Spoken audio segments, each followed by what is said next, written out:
It is Monday, January 9th, and pursuant to Chapter 20 of the Acts of 2021, on June 16th, 2021, Governor Baker signed into law an act extending certain COVID-19 measures adopted during the state of emergency. This act includes an extension until March 31st of 2023 of the remote meeting provisions of his March 12th, 2020 executive order. Therefore, this meeting on January 9th is being conducted remotely with participation from the board, and I'm going to grant permission to Westwood Media Center to record the meeting and ask if there was anyone else looking to record the meeting. Seeing none, I'm going to get into the chair's update. We start out with the John J. Cronin Award. We are now accepting nominations.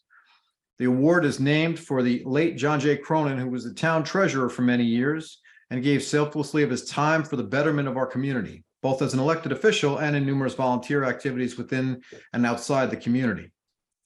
Past recipients include Ned Richardson, 2022, Barb Delisle in 2021, Steve Rafsky, 2020, Michael Crone in 2019, Patrick Ahern in 2018, and James Gavin in 2017.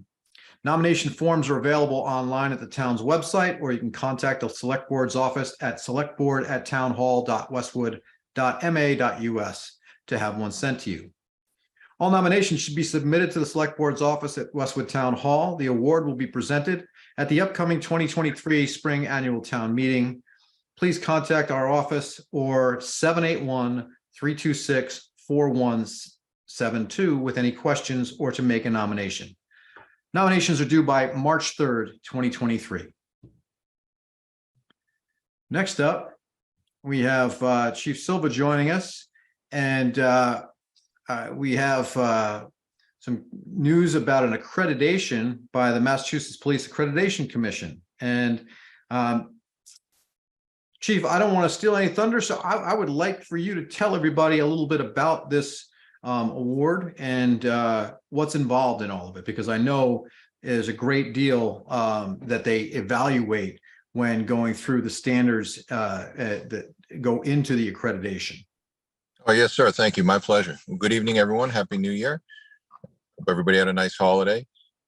The accreditation process is quite rigorous, actually, for police departments. And what it involves is initially a peer review and it starts with an internal review, actually, and then an external peer review, what they call a mock assessment of hundreds of best practices in the industry of policing. So that incorporates your operations, your equipment, your facilities, how it is that you do what you do every day to make sure that it's not only consistent with the local, state, and federal law, but the industry standards for the best performance and delivery of service.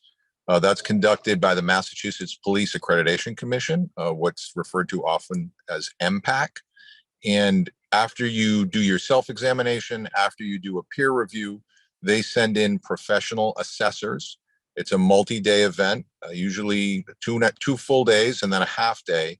And they go through all of your policies. Again, it's hundreds of standards that need to be met. They go through the facility, the equipment, the cruisers, the staff, the training. And if you are successful, you get awarded, it's a two-step process. You get accreditation certification, which we were able to achieve on our first attempt just this past year in the summer. And we were given the award in the fall at the award ceremony. And just so everyone knows, in this two-step process, it is not uncommon to be in the self-assessment phase for years. It's not uncommon to have a peer review come in and give the agency various work items to improve upon before you call in the outside assessment team. And I'm very, very proud to say that when the assessment team came out, and these are experienced assessors, in one case, the facilitator has been doing this for 30 years. He said, with all respect to the other agencies that he'd been to, he said that it was probably the best accreditation assessment he'd ever done. And that speaks directly to the quality of the men and women of the police department, our accreditation manager, Sergeant Mike Delala, and the support that we get from the town officials. So that was a very proud day for us. They found no findings, which means there were no areas of improvement they wanted us to look at. And they said that we should immediately pursue what they call the fast track for step 2, the final stage of accreditation, which is full accreditation. We just had a peer review. We had no items that were flagged, a couple of items that we're going to change to make it easier for the process. And we have the statewide accreditors coming in February. So fingers crossed. I don't want to count any chickens, but hopefully we have the same response that we had when they came the last time. And we'll be a fully accredited law enforcement agency in Massachusetts. So it's pretty exciting and very, very proud of the officers who are not only following the policies that I write, but can actually demonstrate that they're doing it. And that's an important part of the process. Anybody could just take a policy manual and copy it and say that they're accredited, but that's not how the process works. You have to actually prove that you have not only the policies in place, but the backup to show that you're actually operating in a way that's consistent with those policies. So kudos to the men and women of the department and our accreditation manager, the point person for that process, Sergeant Mike Delala. Excellent, excellent job. Well, congratulations to you and the entire force and Sergeant DeLello as well. I mean, you know, to get through that as squeaky clean as you did. And when Chief Silva says there's hundreds, there's literally 257 mandatory standards that get reviewed and another 125 optional reviews. I think that's the number I saw in the report, Chief. So congratulations to you and the men and women of the force. And we are very, very fortunate to have such professionals in our midst and serving our community. So thank you, sir. Well, thank you. Thank you for the support to you, the board, the officials, and the residents. We couldn't do it. Couldn't do what we do without all that help. So thank you so much. Okay. Next on the chair's update is recognition of three gentlemen who I had the pleasure to present commendations to yesterday at First Baptist Church at the Court of Honor ceremony for the Eagle Scouts. And it was my first time in attendance at this event. And I have to tell you that it was very, very impressive, the traditions and the dedication of these three young men. So I would like to congratulate Brian Cole, Alex Tucker, and Andrew Ventura on achieving the status of Eagle Scout. Just in addition to a number of badges, not unlike what Chief Silva just talked about in terms of all of the things that the police force had to be reviewed on. These gentlemen went through years of achievement to get to this level, and they cap off with a service project. And Brian Cole's Eagle Service Project was at the Westwood Nursery School playground, where he stained and installed a bench, replaced an old shed with a new one, added a wooden stepping stones, and led a group in cleaning the entire playground, which is used every day by the students. Andrew Ventura, his service project was at the Martha Jones Elementary School, where he designed and put together an outdoor seating area for the staff and the teachers. He made improvements to an existing butterfly garden located adjacent to that seating area, and the faculty and staff at the school are enjoying this beautiful new space. And thirdly is a young man who lived in Westwood, moved to Dover, but as I was mentioning to Marianne just prior to the start, he had such a great experience here in Westwood that he stuck with Troop 3 throughout his entire Scout experience, all the way through Eagle Scout. And Alex Tucker, his project was at the St. Ambrose Family Shelter in Dorchester, where he led his service teams in building and installing 4 raised planters that were made with galvanized steel frame and legs with plastic plant bins. And those are being used every day by shelter residents and neighbors. And the event was very impressive. And I just want to thank Scoutmaster Darren Valentine for putting on such a fantastic event and including us in it. So congratulations to these three young men. Tish, they're not here in attendance, are they? No, they're not. All right. Okay. And then lastly, just want to thank everybody who came out for the New Year's Eve fireworks. It was a bit of an overcast night. Mother Nature didn't quite cooperate keeping the rain away, but there were many who came out with the mild temperatures and made the trek to the high school. And I'd like to thank Roach Brothers for their sponsorship, as well as Atlas Pyrovision Entertainment Group, of course, our rec department and the DPW, fire and police, for all of their hard work in making this annual event possible.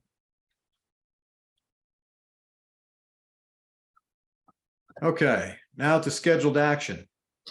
I believe we have Todd Corchin and Brendan Ryan and Sam Offiato from the BSC group joining us tonight to talk about an adaptive control system for Route 109 and also to accept the local bottleneck reduction program grant, which was applied to for traffic operations along High Street, Route 109. And we received a grant for approximately $495,000, which is close to the maximum. So Todd, do you want to take lead on this? Do you want to have Brendan take lead on this? Talk to us a little bit about what's involved in this local bottleneck reduction program and the grant. Sure. So first start off, thank you for having us tonight. Happy New Year to all. And we're pretty pumped up to be able to talk about this tonight. It's been a while. Obviously, we all know the history of Route 109 and the traffic congestion, primarily during the peak morning and PM commute hours. So about a year ago, there was a program offered from the state called the Bottleneck Program. And really what it focused on was pinch points in traffic. So our department figured it was a good opportunity to possibly pursue a funding mechanism through this program that the state offered and utilize this program to try to resolve the issues that we've had along 109. I will say out of the gate, it's a great opportunity for us. Obviously, it's $495,000. It's going to significantly improve our traffic flow and congestion issues that we have along the corridor. But I want to be pretty open and transparent in that I don't know that we'll ever resolve that stop and go effect that 109 has. But that said, this is a tremendous opportunity to utilize state funding, not town funding. And we're pretty pumped up about it. You know, we went through the application process. Samuel was critical with BSC Group as far as representing us and going through the process with the state. We had several site visits and the state accepted us as a candidate and moved through the process. And we are moving forward. It's $495,000 project. From just really not diving into the weeds of what the project consists of and really just being broad about it. And then if you guys want to jump into it, for sure, Samuel is here to dive into the weeds. It's really enhancing the level of communication along the corridor from Manhattan Street all the way up to Lauterbrook Drive, be it through those 7 signals that are there. The simplest way to try to understand it is that they're going to communicate much more efficiently and effectively than what is existing out there now. So an example would be if there is, say, for example, you're driving on Route 109 and you come to the traffic signal at Gay Street and you're sitting there, it's a red queue, but yet no one is coming off Gay Street. Every resident is probably, yes, why am I sitting here when there's no one there right now? These signals will help aid that. They'll communicate more efficiently and more effectively with one another. Like I said, Samuel is here. If you want to dive into the technical aspect of it, he is more than happy to do so. But we're just pretty pumped. Like I said, this is the biggest award that was given through this program. And quite frankly, it's $500,000 the town of Westwood doesn't have to come up with to try to resolve an issue that really isn't the town of Westwood's. We contribute to it, obviously, but as you travel west along 109, it's the other abutting communities that contribute to it as well, which was really one of the bigger selling points for us to receive this through the state. So. Well, thank you for the work that went into the application for it. And I don't have any questions. I understand the idea of the adaptive signaling. I think it will help. It won't alleviate volume, but it will certainly help flow. So I will look to my colleagues to see if either of them have any questions. I do not. I just have a couple of quick questions. And first of all, Todd and Brendan, congratulations and thank you for all of your work. It's very exciting. I'm just wondering, number one, when do you think the new signal system will be implemented? So rough timeline right now, and Sam, you might be able to elaborate a little bit more, but I was told probably within 3 to 4 months. There's some work that has to be done, but nothing, no heavy lift type of work. It's all technical components, computerized components, nothing that's going to be high levels of excavation or anything of that nature. So I would say probably within the next 3 to 4 months. That's great. And secondly, I was just wondering if there would be a way to assess the efficacy of the program once it goes into implementation. Mm-hmm. Yeah, we can certainly do that. Obviously, with all the traffic calming projects that have fed off of Route 109 and the issues there, we have substantial data over the years from the Conant Road traffic calming project that we went through. So we can certainly look at that data that we have already previously collected and then do a comparison. I think as I mentioned earlier, and I don't want to be Debbie Downer with this by any means, it's going to be a great project. No doubt it will definitely aid in what we're dealing with out there. But the problem that we see is we're always combating ways or any new application that comes out where people are just constantly chasing the faster, more efficient route through traffic. So I hope that this battles that, but it's always going to be a balance of some sort. But to know that we have this level of technology, and quite frankly, when we expanded and added that additional lane as you approach Louderbrook a few years back, that was really one of our last tools in the toolbox that we could utilize with trying to alleviate congestion.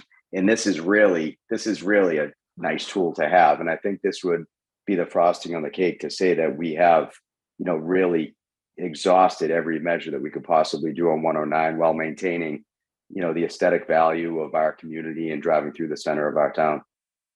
Yeah, Mr. Chairman, if I could just add one, with respect to the system, I mean, it's called a traffic responsive system. So it really changes based on the traffic on the roadway. So that's what they call an adaptive system. So depending on, I think currently what you have is the system is coordinated. In the morning, everybody's heading into Boston and it kind of has the flow going in that direction. In the evening, the reverse happens. With the adaptive system, it really, and as Todd, he really put it well. There is that communication between the signals, so he knows what is coming, and then it prepares the signals ahead to really adapt to the flow. So depending on how whatever changes, whether you have new ways or whatever, changing the system, it will really adapt to that. And one other good thing about this is that it's also using radios and cameras. It's not really using loops that, when the road is dug up, then everything is destroyed. So you really are doing this non-invasive detection. That would help the system. And then just one last thing, the fee is about, they say it's about $495,000, but that does not actually include any fee that must due to be paying the consultant. So the actual value actually might even be more than $500,000. Our design costs than anything. It's not really, the town is not bearing that. This is just equipment and installation by the contractor. Fantastic. I do have one question. As you think about whether it's the morning rush or the evening rush, there certainly is no interruption in the volume and the flow of traffic down 109. So if you happen to be sitting at the top of Summer Street or top of Gay Street, will you have substantially longer wait times if you are at one of those lights? Because clearly, I don't quite understand the adaptive nature of, is it counting headlights or cars or vehicles on those feeder roads before it signals the change? Yeah, so it's not unidirectional. So it's really looking at all the traffic feeding into the system. So it's counting vehicles as they're going to show detection areas. So once a vehicle enters a detection area, so at Summer, I think Louderbrook, that is the northernmost one, and also at Hartford, there's going to be what we call advanced detection. That it's really going to be detecting vehicles about maybe 200 to 400 feet in advance of the intersection. So it knows what is coming. So either side, it's really taking that. So it's looking at the whole system, and then you have a software that is, the computation. So it really balances the traffic. It's not just the morning or the evening. It's just going to be the whole day as the traffic flows. Yep. Well, we look forward to Mary Ann's question regarding the efficacy and being able to see how that changes things. And basically, we are now looking at accepting the grant. So, Michael, if you don't have any questions, I would entertain a motion. No, I don't have any questions, Rod. This is what my wife does, so I understand how traffic's working. But for the most part, so I move that the select board accept the Mass DOT Local Bottleneck Reduction Program grant of up to $495,000 as recently received by the Department of Public Works for the funding to be used for the adaptive traffic control signal system on Route 109. I second that. All right, roll call vote. Ms. LeBlanc Cummings, Aye. Mr. Walsh, Aye. and I vote aye as well. Sam, thank you very much for your assistance. Todd and Brendan, congratulations. This is awesome, and we look forward to seeing the output of the new installation. Awesome. Thank you, everyone. Thank you, everyone. all. Goodbye. All right, we are having a good night in terms of acceptance of grants. I believe Chief Deckers is here as well. And we are going to be talking about the fiscal year 23 student awareness of fire education, otherwise known as SAFE, the senior SAFE grants of $4,381 and $2,277 that were recently awarded to the fire department. Chief Deckers, welcome, and take us through the background. Sure. Thank you. And again, Happy New Year's to everyone. This is going to be one of our smaller grants that we're going to ask you guys to accept this year. I have another one in the queue for you for later in the month to accept also that we just got notice of recently. But this grant here is really designed to educate people. So that's one of the preemptive things that we do as the fire department is provide education to the public. And this grant here will allow our firefighters to go into the schools and then also support the COA in Lena Arena DeRossi's programs of working with the seniors in town. Some of our greatest populations that need our help in advance of problems. We're always there on people's worst day. We want to be there on the other side, and maybe to lessen some of these worst days through these educational processes. So we apply every year for this grant to allow us to get out into the schools and into the senior center and then visit Highland Glen and several other places in town. So that's what we're doing with this money. And then the next money that will be coming down the pike will be more safety equipment and things like that in the future. So I can answer any questions that you have specifically about that, but I'm just looking forward to accepting this money and getting the troops out into the schools and into the senior center to get this education out there. I don't think there's ever a dollar amount too small to accept, Chief. So unless my colleagues have any questions, I would entertain a motion. Okay, so I move the select board accept the FY23 Student Awareness of Fire Education, known as the SAFE program, grant of $4,381, and to accept the senior SAFE grant of $2,277 as recently awarded to the fire department. I second that. Roll call vote. Ms. LeBlanc Cummings, Aye. Mr. Walsh, Aye. and I vote aye as well. Chief, congratulations and thank you very much for the educational efforts. And we look forward to seeing you out in the community. Thank you very much. Appreciate it. Thanks, Chief. Okay. Thank you. All right. Now, next up, we have an update from Stephanie on the budget, as this is the heavy lift time of year as we prepare the fiscal year budget for fiscal year 24. So with that, welcome, Stephanie, and we'll let you take it from here. Thank you. I'm going to share my screen just to go through some material.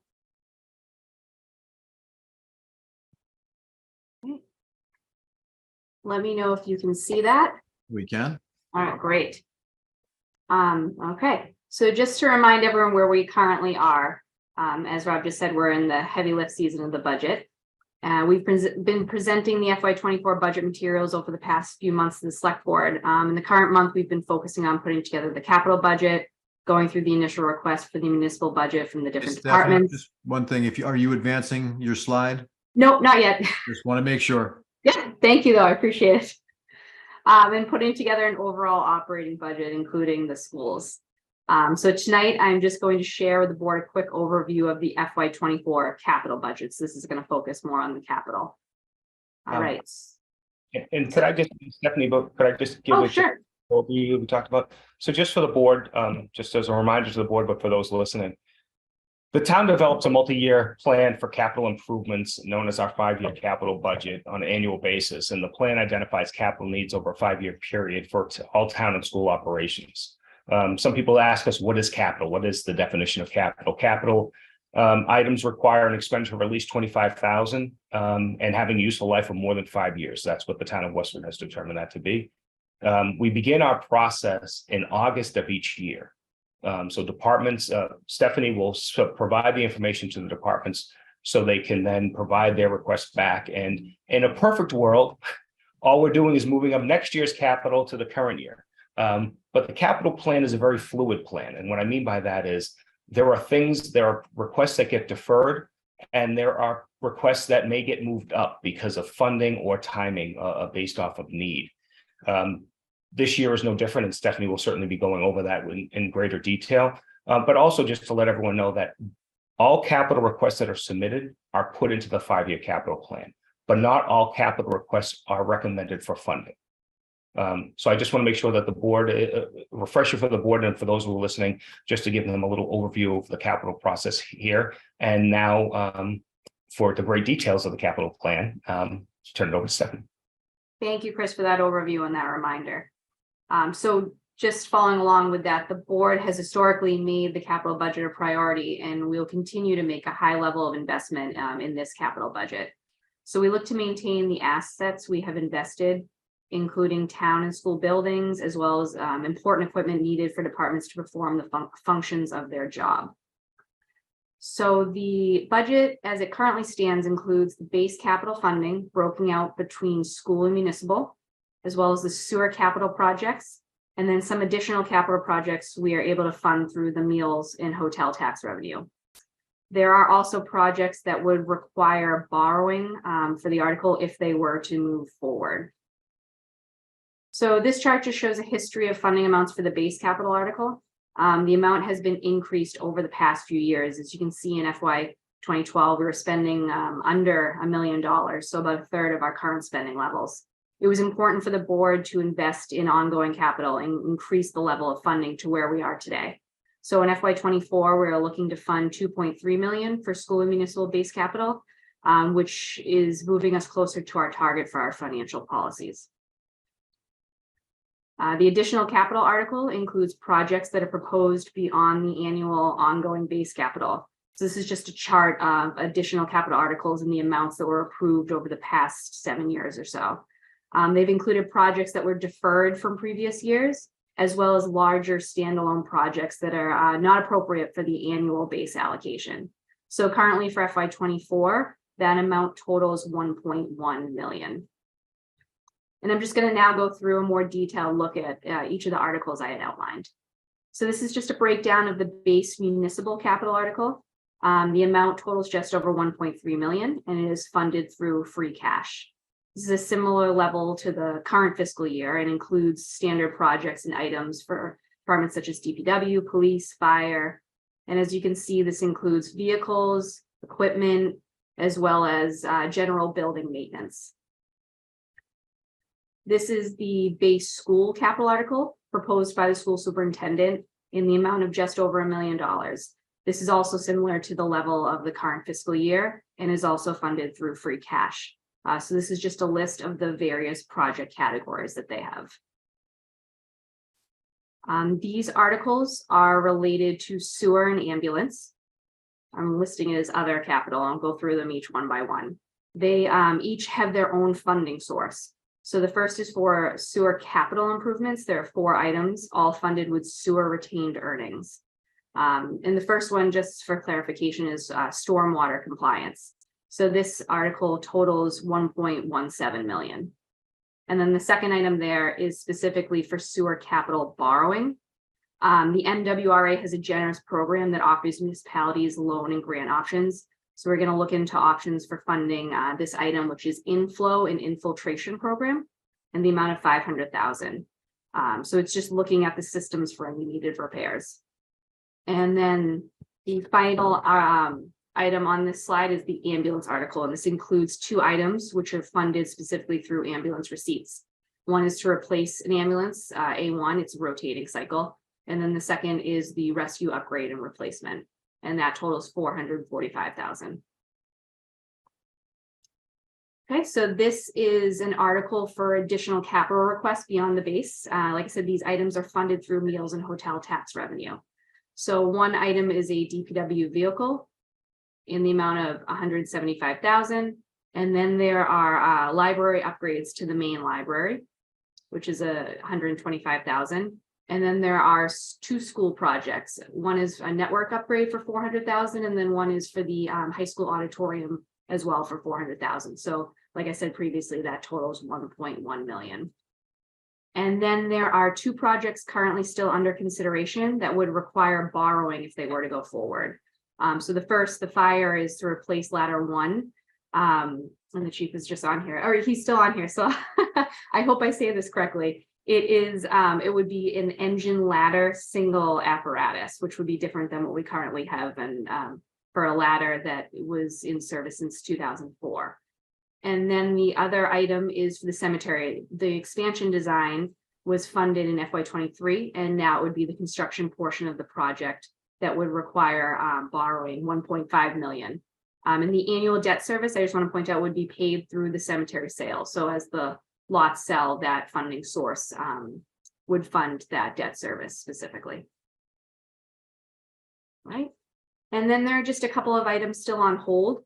The Housing Authority had presented a 5-year plan of updating the initial housing stock. I believe it was $150,000 a year. Last year was the 5th year, and this is funding just beyond the initial plan. And then $300,000 for roadway improvements. So this would be supplementing the annual Chapter 90 funds that we receive. It's a goal we're looking into and hoping to fit it into the budget process if possible. All right, and I'm just gonna end with hopefully a good note to the presentation with a quick update on the operating side of the budget. So at the last presentation to the board, we presented an estimated 8% increase on fixed costs for FY24 over the previous year. The changes and updated information from Norfolk County has presented us with a better estimate on the pension assessment. So we are now at a total overall fixed cost budget increase of approximately 5.1, down from 8% at the previous presentation. So the pension assessment was updated for an increase of 1.7 over FY23, which is approximately $108,000. Like I said, we received the FY24 assessment from Norfolk County Retirement System, and they had previously estimated about a month ago 10% increase. That was their initial. So this is great. It's a budget reduction of about $550,000 versus the initial estimate. And just a reminder, we still are waiting on updated information regarding health insurance. So the GIC, that will probably be coming in March. They have the plan descriptions that come out in their February meeting, and then the final rates in their March meeting. And then we are also still waiting for the Blue Hills assessment as well as the MWRA assessment. So hopefully like I said, in the next month or two, we'll have better estimates on those and more of an update on the operating budget. Well, let's hope that they're as favorable as the one that you received from Norfolk County. I won't hold my breath on that one, but let's hope at least they improve a little bit, because as I said, when we were accepting the SAFE grants, no amount is too small. Absolutely. Questions from either of my colleagues? I did have one, Rob.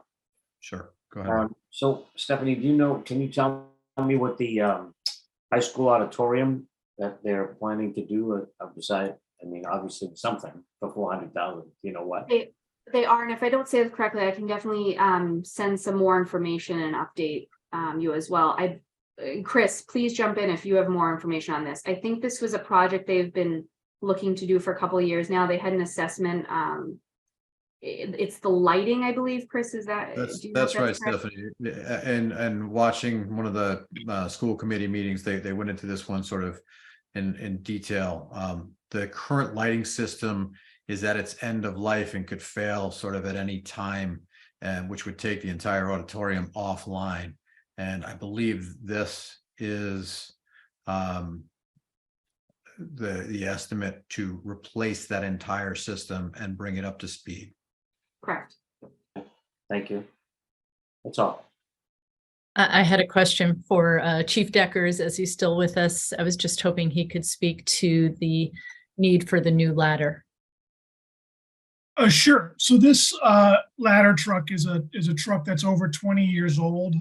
Is actually spends a lot of time out of service. We just had the aerial welded, and we're also looking at the way we do business as a fire department. And as Stephanie pointed out, that this truck is now going to serve a different function where it's going to function both as an engine and a ladder, can do dual function, and will respond first out instead of one of our engines. Our engine will go to a backup role so that we always have an aerial device on scene instead of cross-staffing. What we do now is we cross-staff, and we just don't have the ability to do that efficiently. The truck needed to be replaced, and instead of just replacing a straight stick aerial, we're actually going to incorporate the engine concept to it to make it a more versatile piece.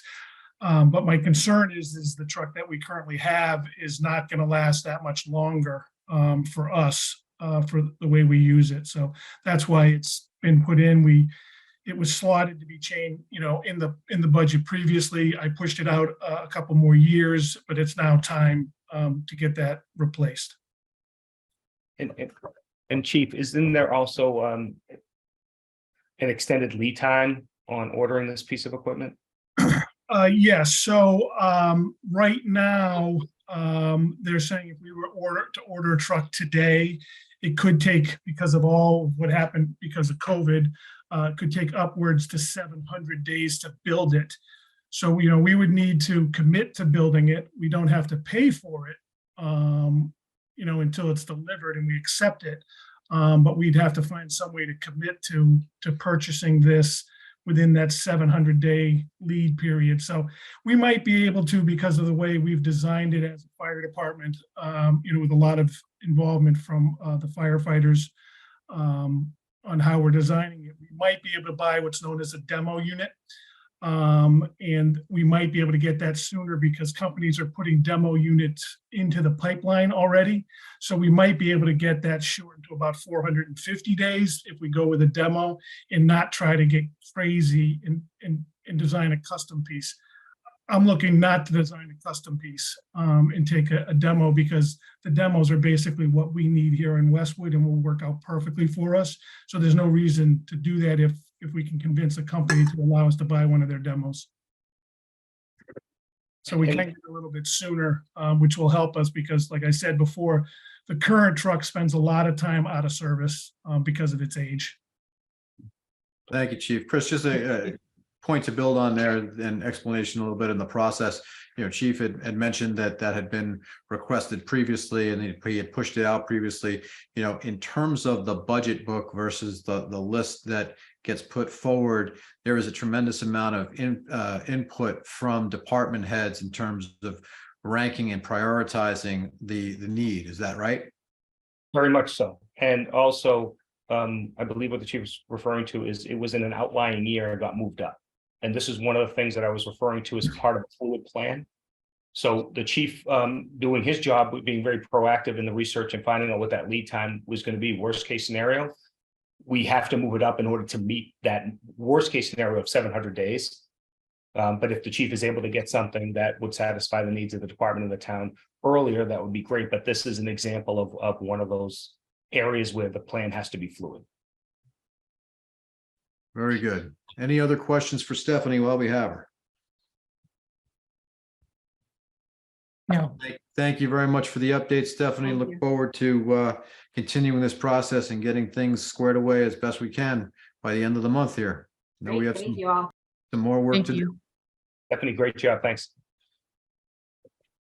Okay, moving now to new business. I believe we have a license agreement. Is this continuing or has this been? This is going to be pushed to your January 31st meeting, Mr. Chairman. I could not conclude the negotiations with the vendor on this. We've had a couple iterations. I think we're extremely close. At the end of the day, I thought we might get there, but we're not there yet. It'll be pushed to your January 31st meeting. Very good. Thank you, Mr. Ahern. Next up on the list then is an administrative piece regarding the Norfolk County contact for the American Rescue Plan Act and the ARPA funds. So back in February, we had appointed, February of this year, appointed updating information with Norfolk County American Rescue Plan portal, where at that time we had to set up a creator, which was the finance director at the time, Pam Dukeman, and we also set up a certifier, which is the town administrator, Chris Coleman. And so I believe what Chris is asking here is that we update and replace Pam as the designated creator with Stephanie McManus, our new finance director. Is that right, Chris? That is correct. Okay. Any questions regarding this from my peers? No. I think it's pretty straightforward. Pretty straightforward. All right, so I move the select board to designate Stephanie McManus as a creator to serve as a contact for the Norfolk County American Rescue Plan, also known as ARPA funding, for the access to the ARPA portal, replacing Pam Dukeman as the finance department designee. I second that. Very good. Roll call vote. Ms. LeBlanc Cummings, Aye. Mr. Walsh, Aye. and I vote aye as well. Okay. Next up, this is Chris, you're going to take, I imagine, the lead on this in terms of our initial warrant article discussion. So we will review the articles that are currently on the list for our 2023 annual town meeting. Thank you, Mr. Chair. Yes, so as the board recalls, we opened the town meeting warrant in December. This would be the time that we would recommend to the board to close that warrant. And we do have a listing of articles for your consideration as far as the closing. We have approximately 24 articles that we're recommending for the board for its consideration. And the first 11 articles are our budget articles. They're very identical to what we've done in the past. Our budget 1 and 2 is really a current year adjustments. One's a transfer, one's by appropriation. So if we need those articles are there. And then we go into the operating budget, and then municipal and school capital, sewer borrowing, and then any additional capitals as Stephanie went over. We also have funding of our stabilization and our OPEB account. Those are really the first 11. And then we have 2 proposed articles for the select board. One's a disposition of town-owned property, which is 47 Willard Circle. That became the town's through a foreclosure process. So now the town is in ownership of that. In order for the town to dispose of said property, of real property, we have to get the approval of town meeting. So once we get that approval of town meeting, we'll go through the process of disposing of that property. The other article that we have is a home rule petition based off of the recommendation that the Charter Review Committee made to this board pertaining to the positions of town collector and tax collector. So we have that as well. We also have 6 miscellaneous articles. We have, just to give the board some reference, we're not ready to identify what they may be, but some examples could be additional disposition of real property. So we're still working out some things, whether or not we'll be making that recommendation to the board if we're ready or if needed. And then we also have we have also a borrowing article in there that we may have to do if the board supports the recommendation through the capital plan. So we just want to make sure we have all those. And then we've had some miscellaneous articles in the past, as we have in the event something were to come up in between, or what we've had to do in the past is sometimes bond counsel will say, if you're going to borrow these 2 items, you have to have them as separate articles. So we just want to make sure that we have that space for that. In addition, we have 5 planning board articles. And I don't know if Nora, if you want to just briefly talk about those 5. Sure. So the first one pertains to earth material movement. You may remember that used to be a special permit that was issued by the Zoning Board of Appeals. Maybe about 4 or 5 years ago, it was switched to the planning board and decreased in significance from a special permit to a site plan review. The board finds that they spend so much time on this for something that's a pretty rote approval, so they'd like to make it an administrative approval. So that's what this proposal is for the Planning Board Article 1. Planning Board Article 2 has various amendments that are proposed related to sustainability. Most of them further define the sustainability requirements in the site plan review standards that the board has. Also increases some of the standards pertaining to solar energy and wind energy use, renewable forms of energy applied to commercial structures. Then the third one is clarifications of the zoning bylaw related to dumpsters to make sure that all dumpsters are appropriately screened. The fourth one is housekeeping amendments. There are about 9 or 10 corrections to different sections of the zoning bylaw where there were errors discovered. And then the last one is a proposal that the planning board wants to bring to town meeting for a general bylaw pertaining to dumpsters. This is not another thing that just came up today. It's not a planning board article, but in many past annual town meetings, there's been a roadway acceptance article, and I noticed there's none on the list this year. And I do think that we may hear from some developers. One of them for Hedgerow Lane is already looking. We haven't completed their project yet, but they're expected to be completed by May. And I think they're looking for a roadway acceptance. So the board may want to consider another article for roadway acceptance. If Nora and I spoke about this just before the meeting, and I would recommend that you add a 7th miscellaneous article for potential street acceptance. No guarantee they'll be ready, but it's. No, but we can pull it if they're not.